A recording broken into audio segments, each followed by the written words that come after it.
आज आम दुईटी संख्या मध्य किए बड़ किए सान आम जाना आगे पिला तुम भल भाव बुझ मु बर्तमान दुईटी संख्या लिखुची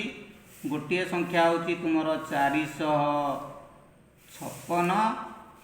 आ गोटे संख्या हूँ 89। 456 केत अंक 3 अंक विशिष्ट संख्या 89 2 अंक विशिष्ट संख्या तेणु 3 अंक आ 2 अंक मध्य 3 अंक संख्याटी बड़ कहीं यार अंक संख्या 2 यार अंक संख्या 3 जार अंक संख्या अधिक से संख्या द्वय मध्य से बड़ हम तापर मुझे गोटे संख्या दुईटी संख्या कौच गोटे है तुम 500 7 8 78 आ गोटे है तुम हूँ 700 8 9 99। देख 578 3 अंक संख्या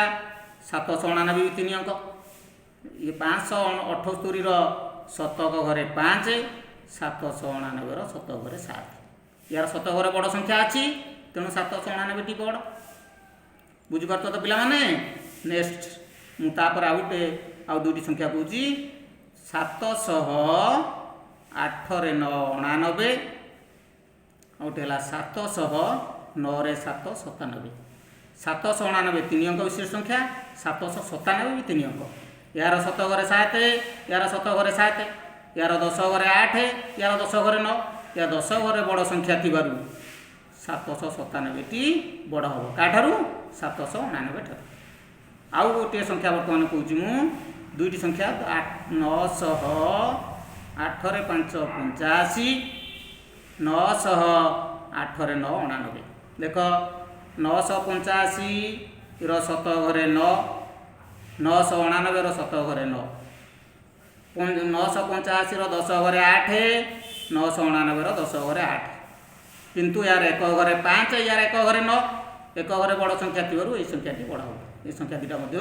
संख्या बड़ पिला माने मन रख जदि जो दुईटा संख्या भितर जो संख्यार अंक संख्या अधिक से संख्याटी बड़ आदि अंक संख्या सामान अच्छी 3 अंक अच्छी 3 अंक अच्छी आम प्रथम शतक घर देखा बामपट अंक को देखा जार बाम पार्श्व अंकटा बड़ हो से बड़ तेणु आ कि बुझार असुविधा ना जदि बाम पार्श्व अंक सामान थाए अर्थात शतक अंक जदि सामान थाए तापर दशक अंक को देखा दशक अंक जार बड़ थी से दुईटा संख्या भितर बड़ हम आउ जदि शतक दशक अंक सामान थाए जार एक अंक बड़ सी हम बड़ संख्या बुझिपार पिला माने मु वर्तमान तुमको किसी कार्य पद देवी तुम्हें मत तुम्हें करके देखो।